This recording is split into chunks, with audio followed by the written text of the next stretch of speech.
what are civic rights? What we've done so far is try to figure out where we're citizens. We've said that we're citizens of our house, we're citizens of our school, we're citizens of the town or city that we live in, we're citizens of Pennsylvania, and most of us are citizens of the United States. What we're going to look at now is what our civic rights are on each of those levels on that pyramid thing that we're looking at. So we're going to look at what our rights are in our homes, what our rights are in our school, what our rights are in our cities or towns, what our rights are in Pennsylvania, and what our rights are in the United States. Why are we doing this? It's one of the most important part about civics is understanding your rights and what your rights are and how you can use them to better your life and better your society. It's important to know your rights too, because it's important to understand if they're getting infringed upon, which means if someone's trying to take them away from you. So what rights do we have that are guaranteed by the Constitution? If you're a citizen, you have the following 5 rights. There's more rights than this, but these are just some of the big ones. You have the right to vote and hold elected office. You have the right to say what you think in speech or writing. You have the right to practice your own religion. You have the right to a fair trial, so if you're accused of doing something wrong, you get to have a trial to decide guilty or not guilty. And you have the right to be protected while in other countries. So if you go other places, the United States is still supposed to protect you. So let's try and look at rights at each level, though. So we'll go through each level, and we'll try and figure out what your rights are on each level of citizenship. Let's start with the country. That's the biggest one. So in the United States, you have a lot of rights, a lot of freedoms. Freedom of speech, the right to vote, right to a jury trial, all kinds of stuff. Those all come from the United States Constitution. Let's look at some of those rights. Most of those rights are in the Bill of Rights, which remember is the first 10 amendments of the Constitution. That's where you have things like freedom of speech, the right to bear arms, protection from illegal searches and seizures, so cops just can't come in your house and take your stuff. If you get accused of a crime, there's rights that you have, like you can remain silent, and you have the right to a lawyer or an attorney.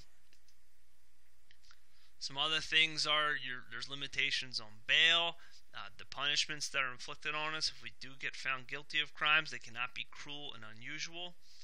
There's rights that we have. Just because it's in the Constitution doesn't mean we don't have that right. Like you have the right to walk your dog. Just because it's not in the Constitution doesn't mean we don't have it. So the Bill of Rights outlines our big rights that we have living in the United States. There's been a lot of other amendments that have clarified some of those rights. I won't go through all of them, but they're up here in case you have to answer any questions about them. All of these rights have done things to secure previous rights. For example, fix the thing here, there you go. For example, slavery used to be something that was legal in this country. Amendment 13 abolished slavery or got rid of it. So you have the right not to be a slave as an example. There's been even more. Remember, a lot of these deal with voting. Like Amendment 19 says that women have the right to vote. So a lot of this stuff on national levels comes from the U.S. Constitution and the Bill of Rights or other amendments that are in the U.S. Constitution. What about on a state level? States have a state constitution. The main things that the state is supposed to offer to you are free education. So if you want an education, you get that for free within your state. And there you have equal rights for men and women within your state. What about on a city level? What rights do you have on a city level or within your town? Remember, those come from a city charter or a town charter, which is just everything written down on a piece of paper. The rights that you have on a city level are rights like city services. Like if your city has a public pool, you can use that public pool. If your city has a park, you can go to the park. You can walk down the sidewalks. Just because they're not your sidewalks doesn't mean you can't walk on them. Those are examples of rights that you have in your city. What about in your school? Remember, the rights that you have are in your school handbook. Now you might say to yourself, well, when I look at the handbook, I just see a bunch of stuff that says what I'm not allowed to do. So that's not really rights. Those aren't things that I get to do.